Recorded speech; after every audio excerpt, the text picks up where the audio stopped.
Welcome to Disability Empowerment Now, Season 4. I'm your host, Keith Murphy DiConcini. Today I'm talking to Adam and John White, brothers who are the co-founders of TruFit. Thanks for having us on, Keith. Yeah, thanks, Keith. Welcome to the program. So, I would say, how did you two meet? But that's not so self-explanatory. How did you come up with this idea of TruFit adaptive fitness? Yeah, it's a great question, and there's definitely a neat story behind it. Again, Adam and I were brothers. He's the older one. He's got me by about 4 years of experience. But when I got out of the Navy, I moved in with him and his daughter. And you wouldn't believe it by looking at him, but he was over 300 pounds. And when I moved in out of the Navy, I was a trainer and I was into fitness. Wait, Adam, what supplements are you on? No, continue. And Yeah. so a lot of the real beginning of our company all started around this idea of we wanted to get families exercising together. We wanted to get parents working out with their kids. And the situation we had where Adam was here, he was gaining weight. He had a job that was kind of in the food industry, and he had a daughter at home. And my impression was, well, I got to find a way to get him excited about exercising. And that created TruFit as an idea of this family fitness company, which we kind of went down that path for years and years and years. That path obviously led us to working with families who had different disabilities, whether it was themselves or whether it was a child or a family member. And we realized that the industry of fitness is a very competitive. There's a lot of ego drive. There's a lot of who's better than who.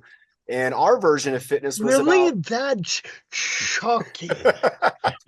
our version of fitness was all about, be your best version of yourself, be able to do things with your kids, be able to do things that people maybe suggest to you that you've never done before. And along our path of really getting this message out there, we ended up here in San Diego, where I live, working with a couple different resource centers that they cater to adults with different abilities. And so we were working with folks who were on the autism spectrum, working with folks who maybe had been missing limbs, folks with cerebral palsy and spina bifida, and a lot of different conditions. And we realized that a lot of folks weren't getting engaged with fitness that was actually going to benefit them and really help them to better their lives.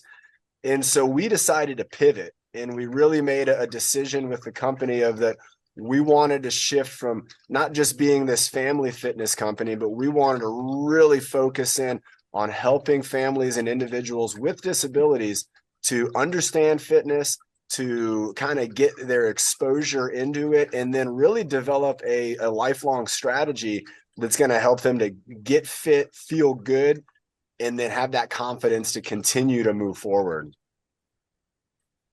Wow, I would ask you, Adam, how do you follow that?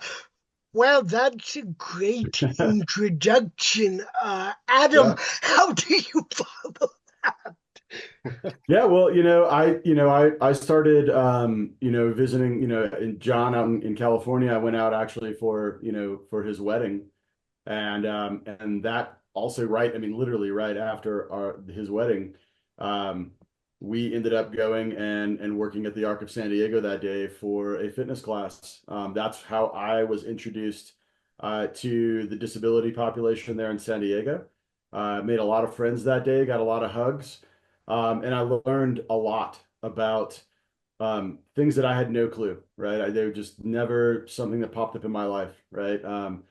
And it changed my perspective on the disability community and really opened my eyes to a lot of the inequities that are experienced, there. And so that sort of sparked conversations with John about, what was he doing and why, how was his program so popular and important at the Arc of San Diego specifically.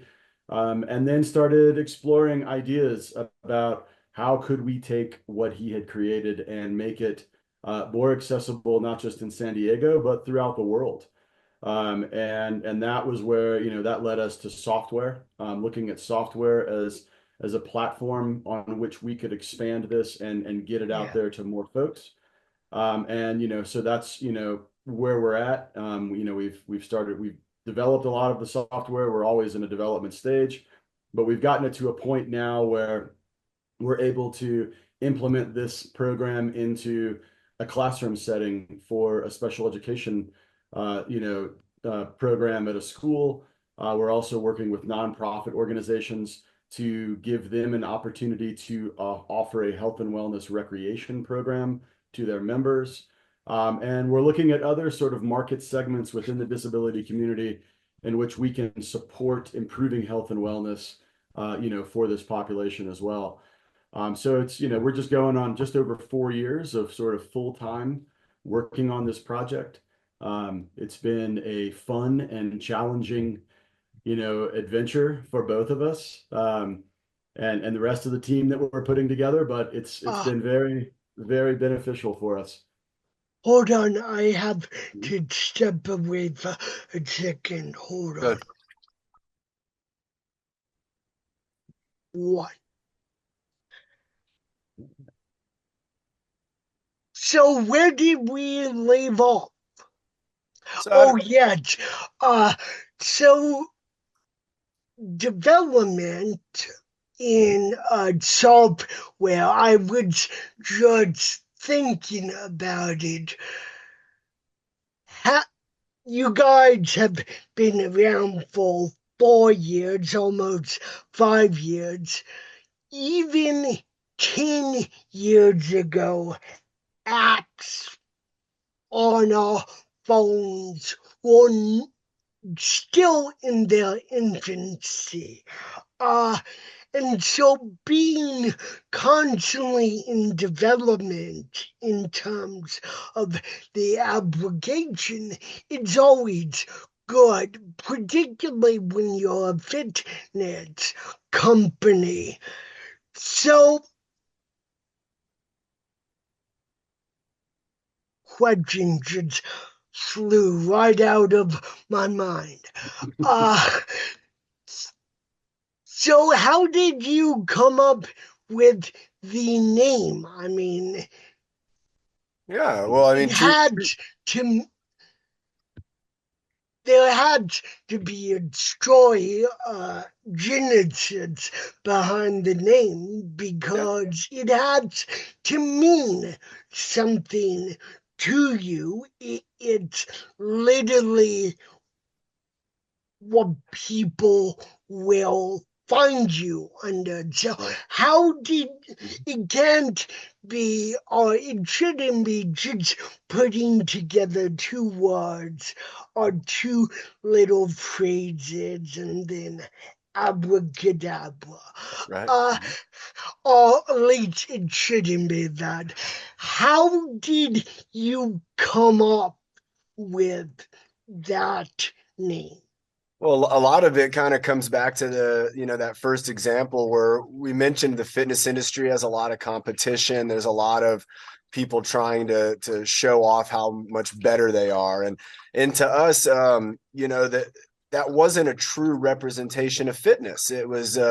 It was one that if we really looked at humanity and the reasons for being fit, it's about community. It's about helping out our community so that we can thrive and survive and everybody can engage in the things they want to do. So, there are other companies out there that, one of them that was kind of popular is the CrossFit community and things like that. And so, Really?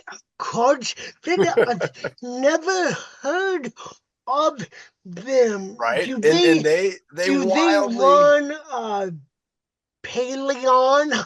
right. Another They, company they you've wildly, never heard. right. They wildly got popular in a lot of their the premise. A lot of their rationale behind what they were doing was actually stuff that professionals in the industry, we were looking at that saying, whoa, hold on, that's not actually how we operate.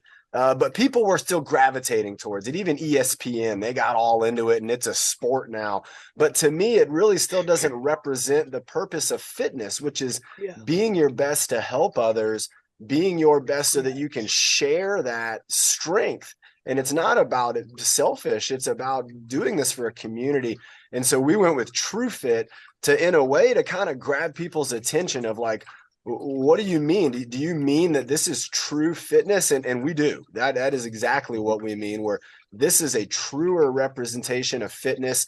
The health is not just about looking good. It's more about your mental health than anything. And having a strong mind, having a strong level of confidence. It doesn't matter what your physical body type is, because if you want to do something and your brain is fit and is able to grasp what you need to learn and do, then you're going to do it. And we wanted to represent that. We wanted people to say TruFit, what is that all about? And get them to kind of be welcomed in of saying, you know what, I don't want to compete with you, but I want to work with you. And and it goes for everybody. I mean, even folks who, folks with disabilities are absolutely welcome to use our program in a way independently that benefits themselves. Additionally, we have the opportunity to have like teams. You can have groups on there. You can be a part of like a yoga club or a weight training club, things like that are on the app. And so, we allow folks to strengthen themselves up, but also do it as a part of a community. And we don't do it in a sense of competition the way a lot of fitness and sport. To me, a lot of times when you bring that in, it really adds a layer of sometimes anxiety. It adds a layer of that ability anxiety, to maybe have what's that? I've never heard of that. The jokes write themselves, but I think do stand up. I'm in the wrong job. No, I love my job. The competitive angle of what we think of as fitness. If you look back at the entire industry and the entire beauty industry, it's all about weight, weight, weight, weight, and who can lose it the quickest. And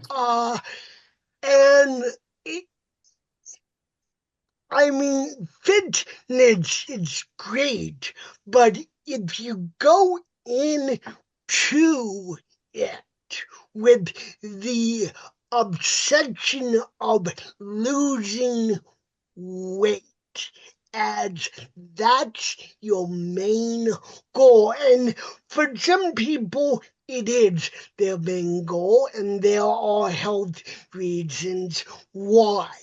But for most of us, what makes or breaks fitness is that uber obsession with weight, and losing it.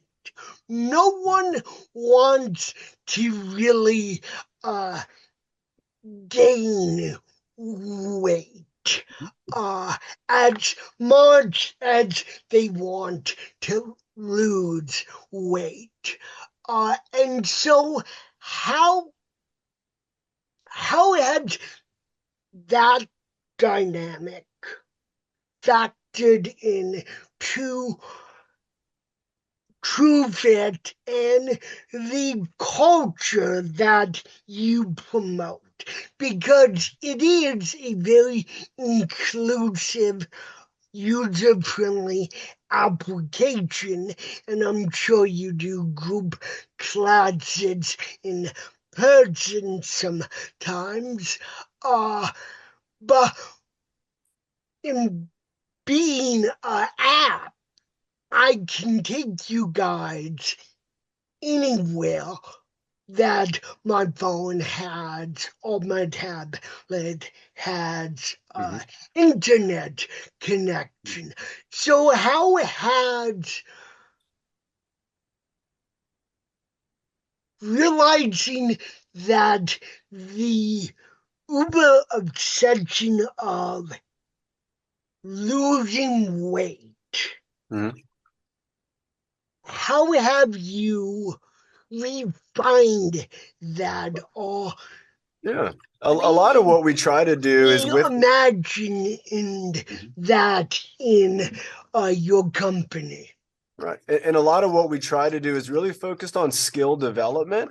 And so we look at the body with all of the different abilities it has, from flexibility to like hand-eye coordination, strength. There's a lot of different concepts that kind of make up our lifestyle and our movements and our activities. So our goal with the program is to introduce people to new concepts, new ideas, new exercises that help them improve their skill sets. As the skill sets improve, the confidence in your mind starts to improve. And a big part of it for me is all about creating the identity for the individual. So if you joined our program and you might not identify as an athlete or somebody who even exercises or is very healthy. And so our goal is to help you to shift that identity into somebody who is driven, who does have options, and is willing to challenge themselves, to try to better themselves. Now, we know that when it comes to weight loss, that it is 99.9% of what we eat and our calorie consumption and the makeup of those calories. So 1,000 calories of fast food is much different than 1,000 calories of fruits and vegetables. And as people start to develop the knowledge and the identity of themselves, we find that the weight loss and the decisions that are being made when it comes to nutrition start to improve. We give individuals a motivation on why to make that proper decision when it comes to food choices, because the reinforcement has been there through the activity. And so somebody who maybe didn't think that this was for them is now starting to identify themselves as somebody who is active and does need to start paying attention to what they eat. When it comes to things like cardiovascular training, that a lot of people, when it comes to fitness, they think of three things. They think of running, push-ups, and sit-ups. And for some reason, those three things they're like, that's exercise. Right? I tried to dispute that in my mind, but no, people, as much as the over obsession with losing weight is prevalent with why people work out. What you just said, John, is the standard of what people think. The totality of exercise is, and I want to point something very interesting out. You said running, sit-ups, and push-ups. The free weight industry, which is huge, you didn't mention that, and yet it's so. And I'm not dismissing losing weight at all. I'm just getting back to the motivation of why people start and often struggle and often fail at exercise as a healthy lifestyle, because they just set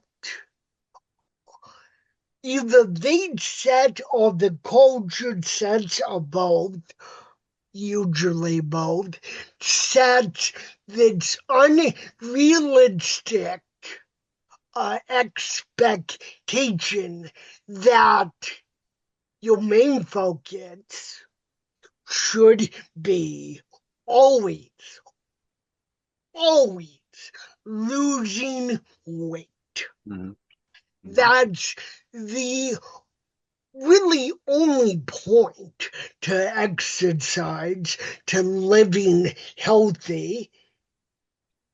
And that's just not, that shouldn't be the driving force behind health. Absolutely. Right. And a lot of it, I feel, comes back to the days of high school, where it's all about who's the jock, who's on the varsity team.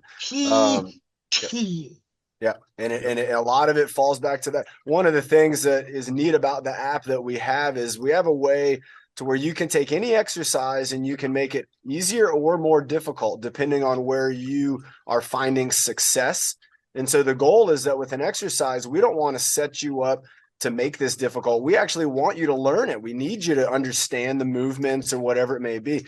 And so we find a point of success and then we build upon that. We also track that.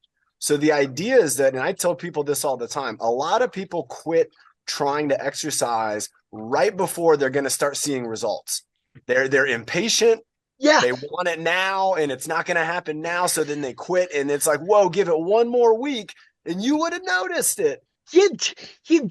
I'm sorry to interrupt. That's such a vital point, which is, I'm a huge Shakespeare fan, another topic, but what you just said is like one of the greatest Shakespearean tragedies of why people struggle so much with health.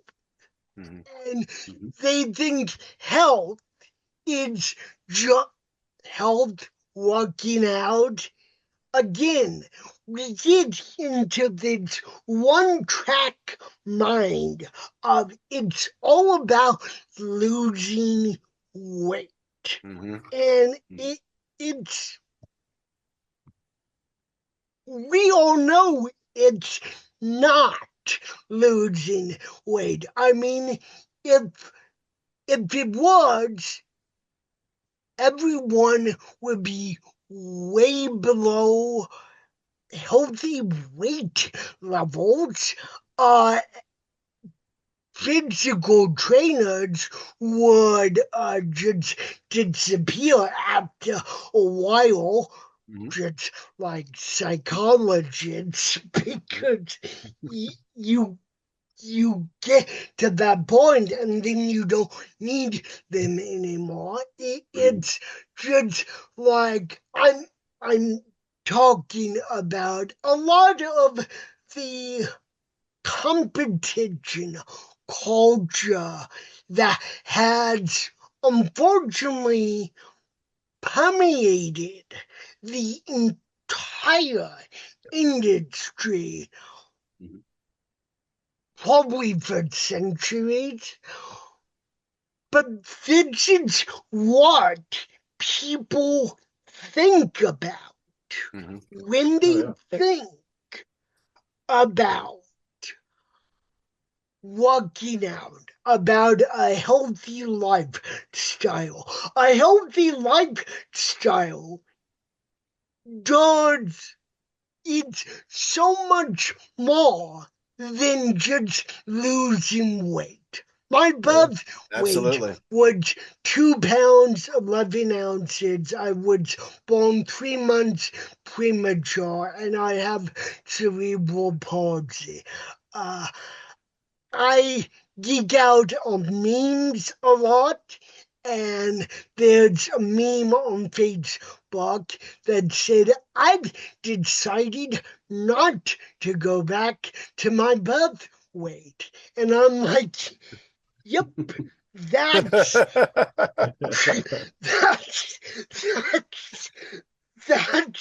hilarious because I just got a smart scale, and I'll share how much I weigh because I really have no shame in that. I'm about 167. I'm about to hit a big milestone birthday, and I'm 5'4".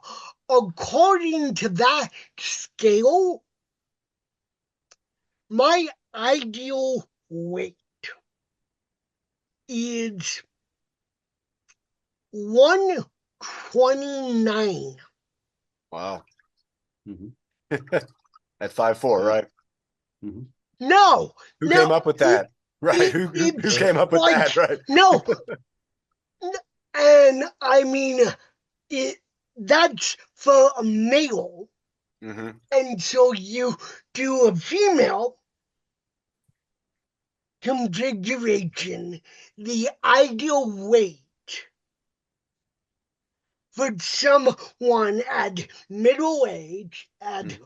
5'4" is 120.6. Wow. Mhm. Again, no doctor is or no trainer is gonna be like, yeah, that you should really shoot Right. for that. It's like the algorithms of today just came up with that. Right. They're way off. I mean, no, the lowest a doctor has ever tried me to shoot for is 140. The Wow. closest I've come is 147. My Mhm. body seems to like to be in the range of 150 to 155. I haven't been 120 since the last year of my teenage years. And oh no, 24, so a little bit older. Uh-huh. It's but again, we're shooting for often these unrealistic goals when Mhm. no one should really care. Right. Because, as you say, John, very aptly, it's more about mental health Yeah. than anything else. So, Adam, do you Yep. agree with everything John always says? You Just, know, I think he's pretty right. I mean, he and I are oftentimes, somewhat function as one mind when it comes to a lot of what we do. I'm But it's, getting that impression yeah, very yeah. succinctly during this interview. Oh Go yeah. on. But yeah, I think it's important to note that for us at TruFit, especially working with the disability community, is for us, health and wellness and fitness is much more beyond gets much further beyond just weight loss, right? We're looking at improved mobility, improved confidence, empowerment through education, right? If you're an athlete who knows nothing about fitness or health and wellness and you come to our app, what we're doing is taking steps to educate you as an athlete to better understand how can this make me a better person? How can it make me more independent, more confident, maybe even more ready for a job? A lot of employers, and it's unfortunate, but this is a reality, is a lot of employers out there don't hire people with disabilities because they assume disability means additional burdens on, their employees, additional sickness. They feel like disability is very closely related to illness or sickness, and it's a burden on their health insurance. It's a burden on their employees. additional accommodations needed to hire someone with a disability. And we're hoping to change that. We're hoping to be able to, help our friends with disabilities improve their independence, be more job ready, be able to be more autonomous, especially in a job setting. And these are all things that, by working out, by eating and improving nutrition, improving emotional wellness, which is another big thing that we include in our Yeah. program, right? We do meditation, we have breath work, we have adaptive yoga. So we do a lot of things to help really build not just physical fitness, but mental and emotional fitness as well. So fitness of the mind, right? Like John said, that mental wellness. Um, all of this it all has to come together, right? You can't just do one without doing the other. There's no way you can do that. You have to bring it Yeah. all together.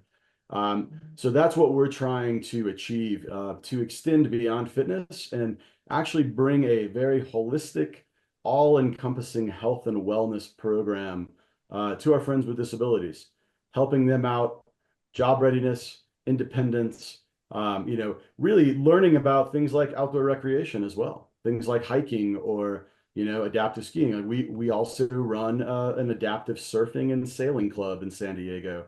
Wow. So, if you're ever in San Diego, you could come out and go surfing with us. Different things like that. I volunteer here in New Mexico with an adaptive skiing and snowboarding program. The idea is to help, introduce those kind of lifestyle sports to people with disabilities. So it's something that they can train for and accomplish and look forward to for the rest of their life. That's what they can do with those kind of sports. So this is also part of what we include in our program. Yeah, there's definitely a connection between the natural world and our own human health and well-being. And the more connected we are, I mean, it's funny because we're a technology company, but me and my brother are the first two to say, hey, we can't wait to put our phones down and to get out there in the world Yeah. because we know what that does for us. And we see that a lot of our friends aren't getting those opportunities. Again, similar to the reasons Adam said about employment, people feel that there's just this extra work that was going to be required or it's not going to be fun. And part of what we wanted to do with Waves for All, which is our adaptive surf club, and is to literally invite everyone who is drawn to the ocean, who feels that need of connecting with the ocean and the waves, all ages, all abilities. And we get together every month and we kind of have a beach party and people surf and some folks just hang out, but people have a good time. And there's something that's connected with that where we're with the ocean, we're out there in the sunshine and the elements. And there's this identity piece, again, that's getting worked into the minds of individuals. I work with a lot of individuals with spinal cord injuries, broken necks, broken backs. And I get these guys or girls, generally within a year or so of their, life anniversary, to get them out into the water, get them experiencing something, doing something they maybe thought was never possible and that other people might have thought would have been too much of a task. And I try to get people to understand that not only is this possible, but there are people here who want to help yourself or your child out. There are people here who want to be able to be a part of their experience of getting back into life. And we find that individuals with physical disabilities in a lot of ways can provide almost like a role model example for some of our friends with intellectual disabilities. And I have a lot of friends who are on the autism spectrum, and a lot of my friends, they're not as interested as they are hanging out with me as they are my very good friend Josh, who's totally blind and goes out surfing. And if you can only imagine being 100% blind, only black, no shadows, and he goes out and surfs with me, and I talk him into the waves through instructions. And some people are so amazed by that then they start to get a new thought process of, well, what is possible for me? And if I had the right training, if I had the right skills, if I had the right team and the right equipment, then it almost seems like there's nothing that's impossible. And that's the truth. And we know that. And so our goal is, getting people to see themselves differently, getting people to see exercise differently, and putting those two together so that they can grow into an individual who then maybe starts to say, hey, there's a great big world out there, and I want to get in it. I want to be out there. I don't want to be limited to what maybe a doctor or some people who don't know anything about me are going to say, well, this is what you can do. I want people to feel that if they have it in their mind, that we can then work with their body and we can create results that are going to help them to do things that are absolutely amazing. I mean, just epic life moments. Because if you're not getting them in, if you're not thinking, my brother just climbed 50 mountains in New Mexico in 1 year.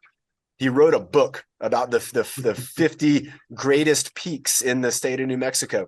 That's an epic life story. That's something that's so powerful, and it can never be taken away from him, that could drive him to having a healthy lifestyle and keeping that going for the rest of his life. And so 50, why did you stop at 50?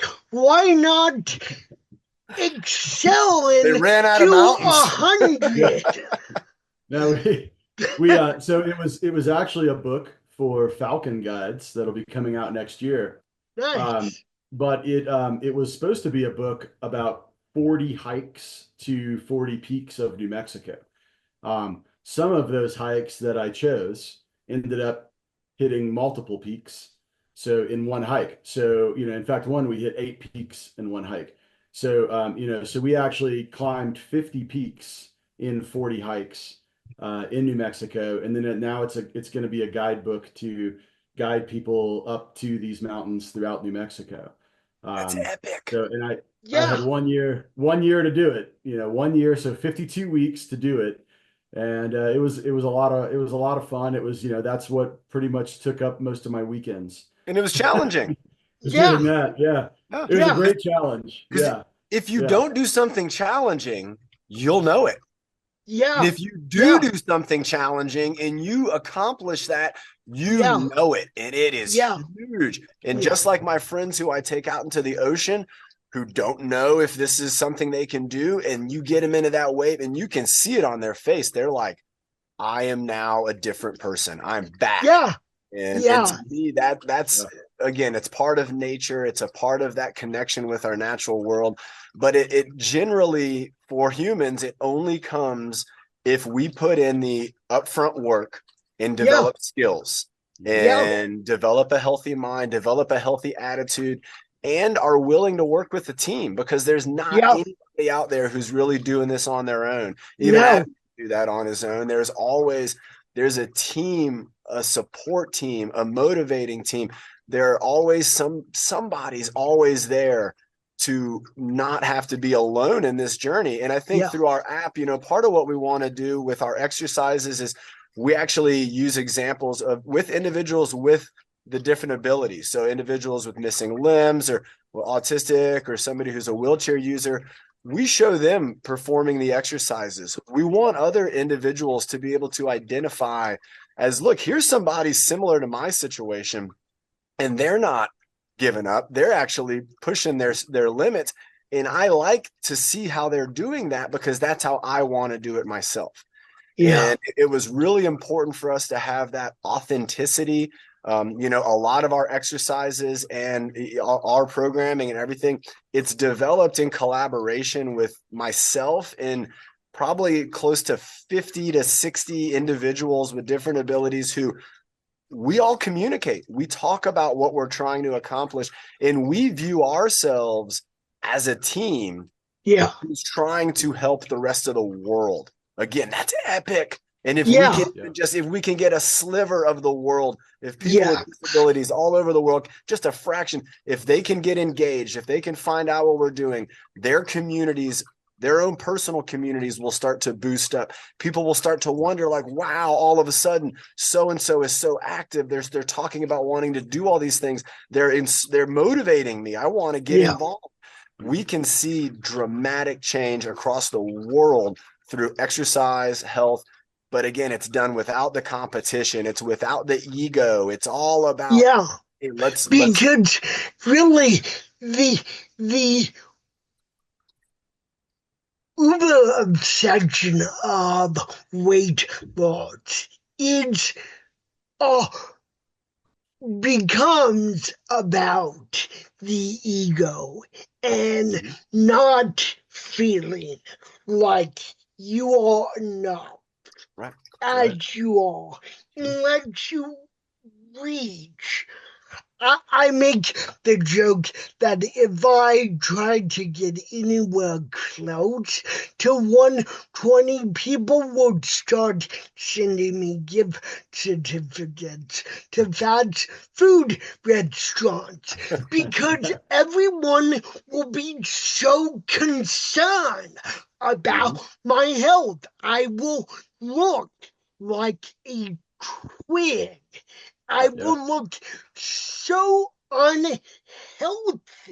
And it could be dangerous. Yet could be dangerous.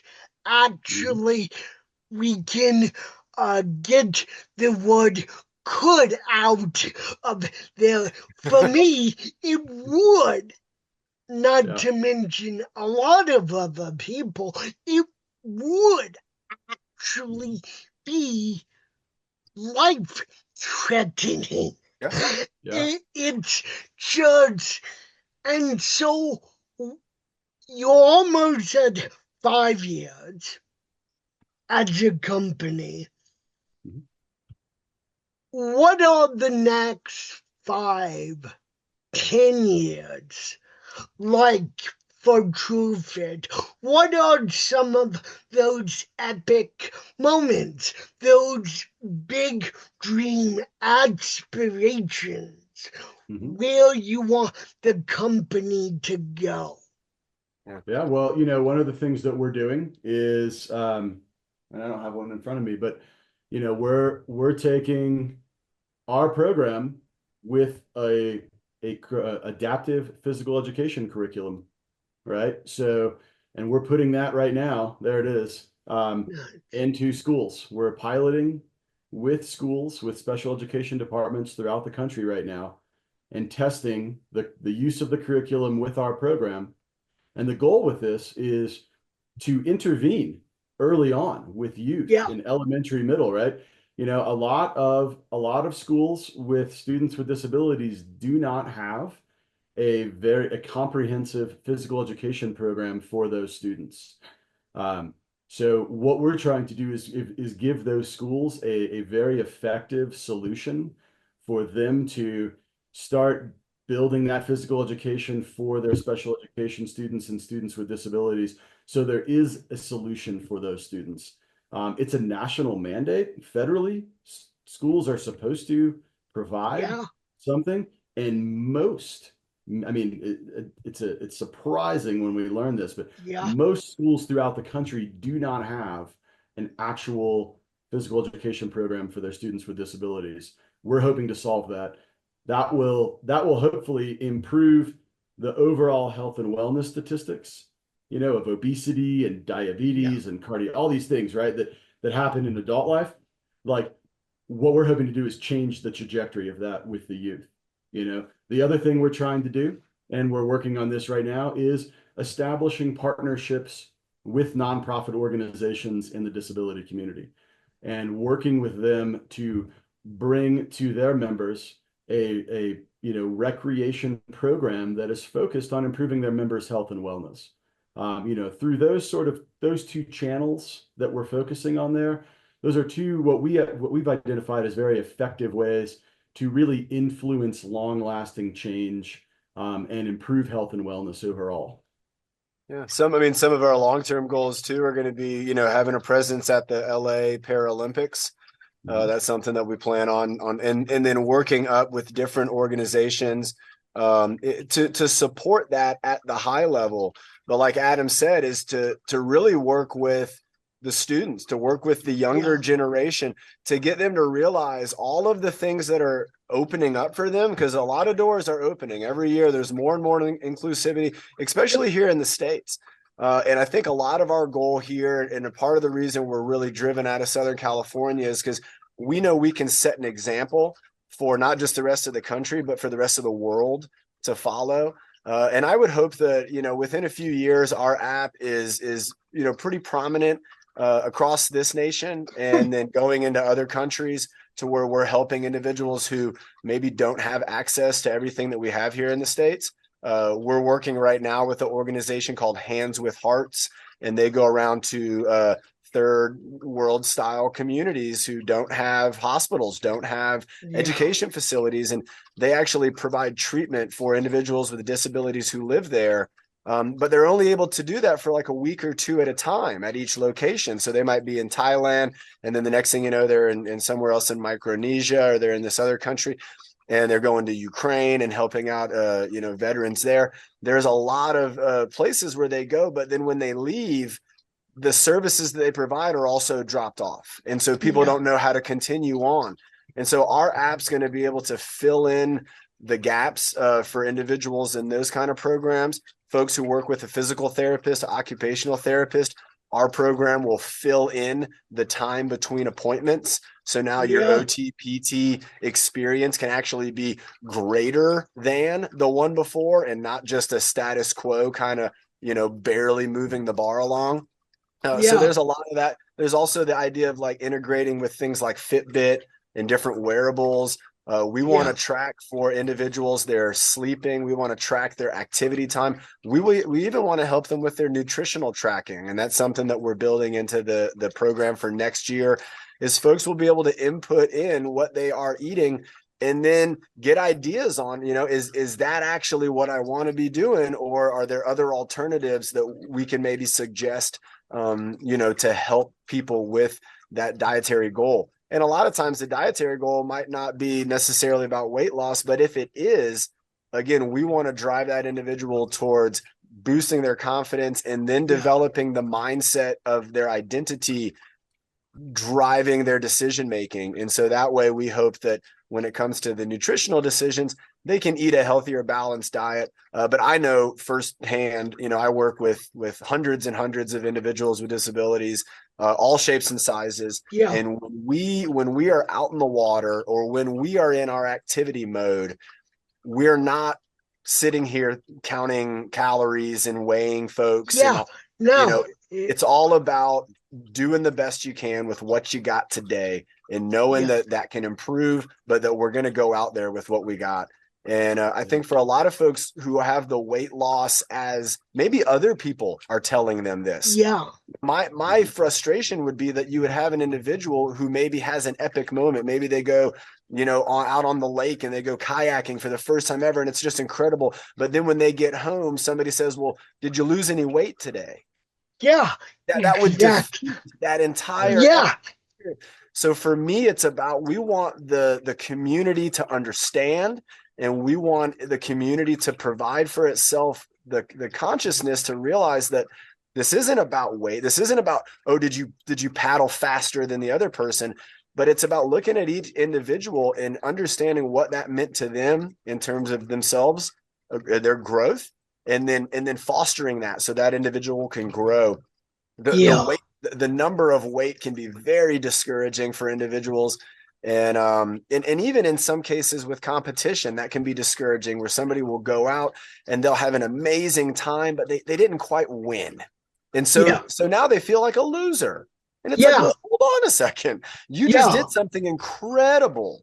But now that's been taken away from you because layer of, but you had to beat the other person. So to me, it was about, if you're really strong and you're really fit and you got it all going, then come on over here, join us, and let's work together, and let's boost up the entire community. So if I have a friend who's a quadriplegic who wants to go out and go surfing or go climb a mountain, which I have friends who are quadriplegic, like, I want to go up that mountain. How are we going to do it? Well, we can figure that out. We can design gear. We can work as a team. We can come up with solutions, but it requires the individual to have that desire as well. It's one thing for me to go up to somebody and say, hey man, do you want to go surfing? It's awesome when I have somebody come to me saying, hey, I want to go surfing. Can you get me out there? And by the way, I have cerebral palsy, so I'm gonna need a particular situation. But for me, that's not a reason not to do something. That's why we're given brains to figure things out. And that's what we do at TruFit. Yep.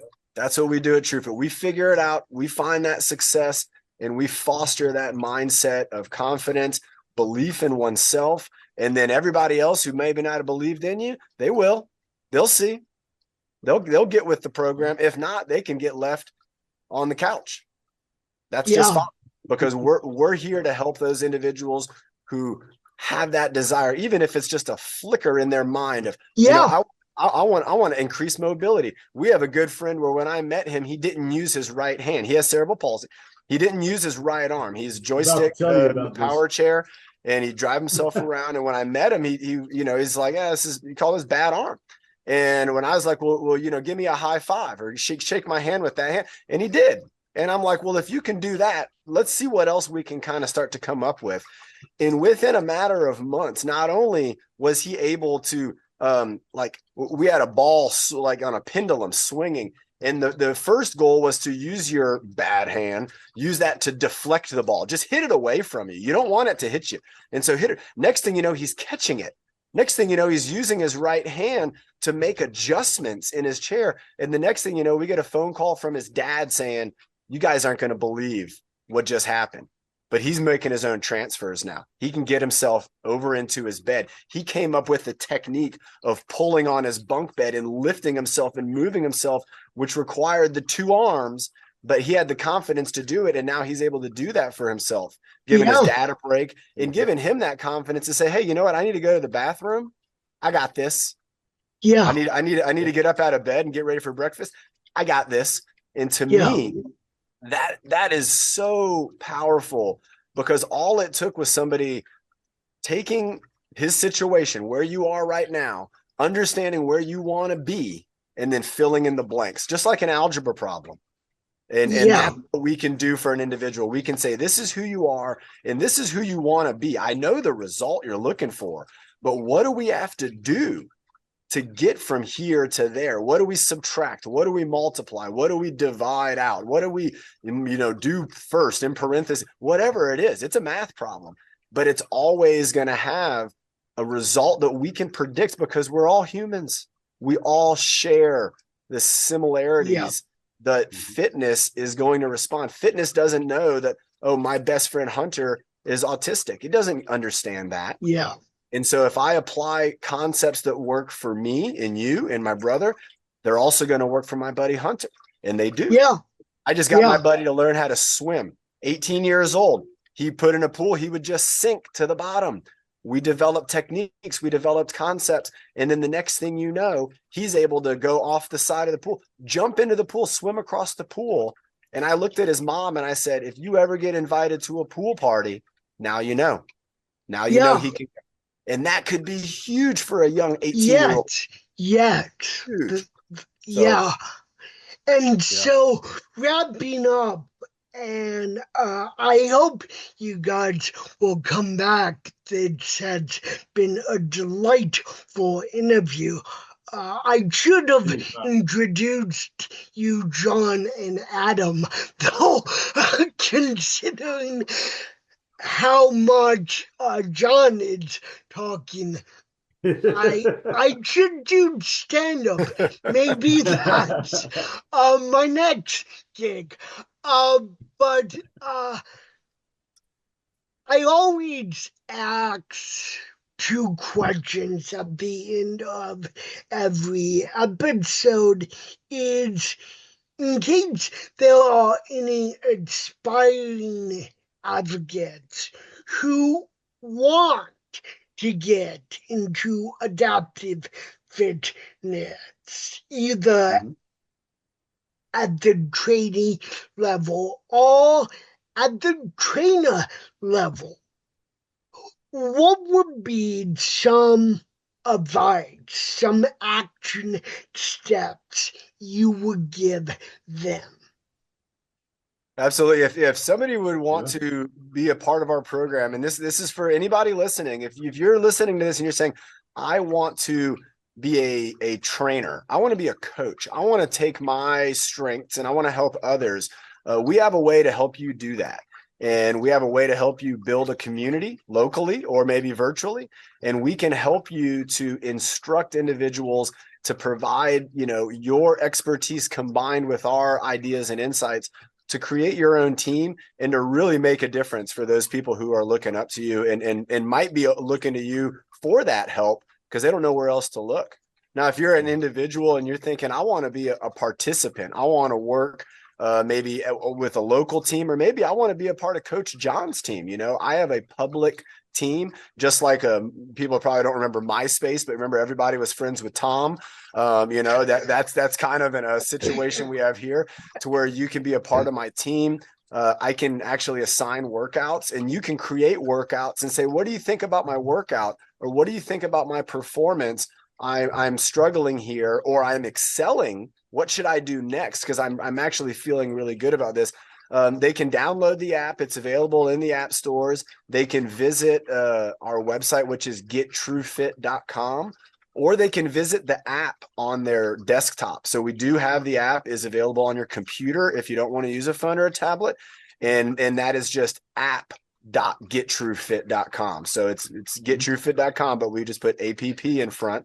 That will bring them up to the actual desktop version of the app. So everything communicates. Your phone and tablet and desktop would all communicate. You could join up our teams. You could actually, if you were interested in learning about the curriculum that Adam mentioned, which even though it is kind of written for educators and students, it's a great resource to kind of just learn about adaptive fitness and to kind of first kind of move down the path of activity and creating some accessibility with some of these exercise equipment. So we can share that with folks as well. We recommend that, if they want to reach out to us personally, they can reach out through email. We can set up Zoom, conversations or talk with somebody over the phone if they have questions about how to get started or how to maybe build their team. And if you're an individual and you're thinking to yourself, like, I have a team, I have some friends, and we want to do this, let us know, because you can create your own private team on the app. And so that way you don't have folks from, wherever joining your team. It's just you and your friends on there, and you're all getting to work together, build exercises, cheer each other on. And then you can share that information with your coaches, with your loved ones and things, and kind of show people saying, hey, look, you see me, you've been working out. Well, let me tell you about my progress. The first time I did this exercise, I was only able to do it 5 times, but now I can do it 20 times. And, the first time I threw and was working on my accuracy, I actually never hit the target, but now I can hit it 50% of the time because I've learned how to accurately control my hand and with my mind. And so we really want to encourage people to join us to go through a discovery process on themselves and then share their feedback with us on how they're liking the app, things that they might want to see improved. And if somebody wanted to see themselves on the app as an example, we welcome that as well. So say maybe you're a very great athlete, a bunch of exercises with the hula hoop. Well, you could film those exercises yourself, get a friend to film you doing them. You could submit those into us, and then we can put those on the app. So say you're somebody who uses a power chair and you want to show off how you do these exercises, maybe a little different from somebody who's ambulatory. Well, then we can have that example on the app for other folks to be able to observe and to get ideas from. So it's very much about building a community. Everyone is welcome into this community. And we really appreciate you, Keith, for sharing our message. And Keith, have you joined John's group? I believe so. Okay. Yeah, I just John, double check. updated my phone. So, Okay. although again, one question before I let you two go for now. It's jokes writing themselves, people.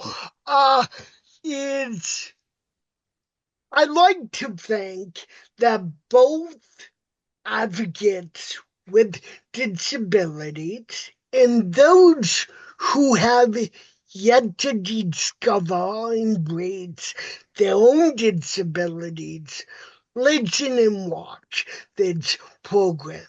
In groups within those groups, listen and watch this program. I'm not naive to think that every group takes away the same points from each episode the same as others do. So, as my guest, what do you hope that advocates with disabilities take away from this episode? And what do you hope that those who have yet to discover or embrace their own disabilities take away from this episode? My biggest would just be, one phrase is that you have an ally. And I want people to realize that we're here to use our experience and expertise and strengths to help others, just like you are as an advocate. And sometimes being the individual you are is going to actually help us to understand our community even better. So we appreciate the feedback. And we encourage you to, if you are an advocate for your community, for your group, to express what you maybe got excited about here today. If this excites you, let people know that this is something that is happening, and this is just the beginning. We are going to be a powerhouse for this community, and we're going to be able to serve as a beacon for so many individuals, to where I see us helping folks through transition for some, but for other folks, we might be with them for life as a partner in health and wellness. For others, we might help them to discover their strengths and they're able to go on. But we really feel like we're developing a program here that can have lifelong positive implications for anybody who's a part of it.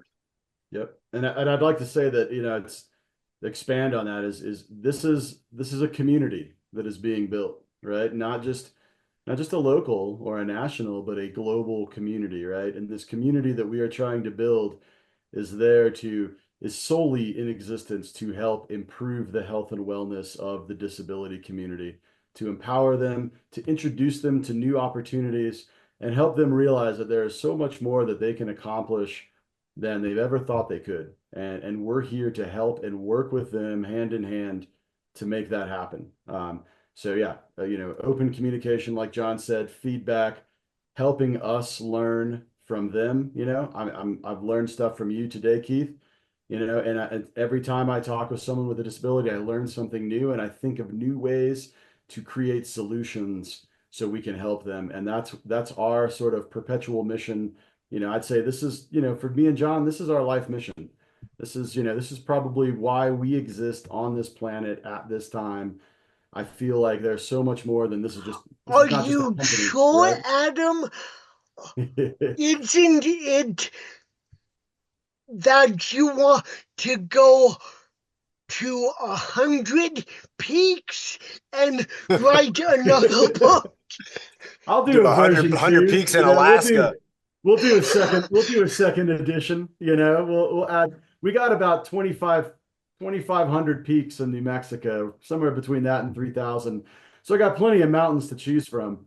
But yeah, I mean, that's, same thing. It's a community, Yeah. right? Yeah. And getting people out there. What I want to do is write a book about accessible outdoor recreation opportunities, That's and rate them. And there's a couple books out there that do that.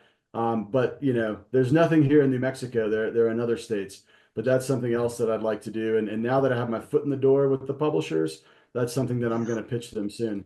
And to bring it back to the main point we started this episode on, there's nothing wrong with weight loss being a goal.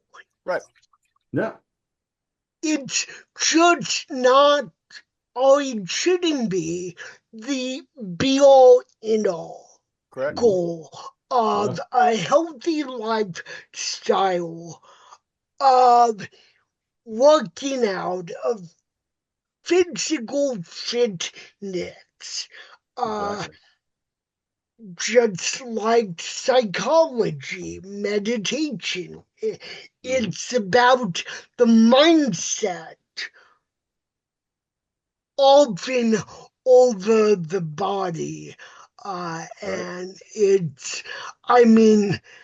I have such respect for what you guys do. I'm thankful that you guys exist, that you are doing what you were made to do on the job, and I just am honored and humbled that I get to be along for the journey with you two. And I really hope that both of you will come back and do another episode at some point. We would Love love to, to come Keith. back, man. And thank you for inviting us on to today's podcast. This has been a great experience. Thank you. Have a wonderful week. You Thank too. you. You Thank as you, Keith. well.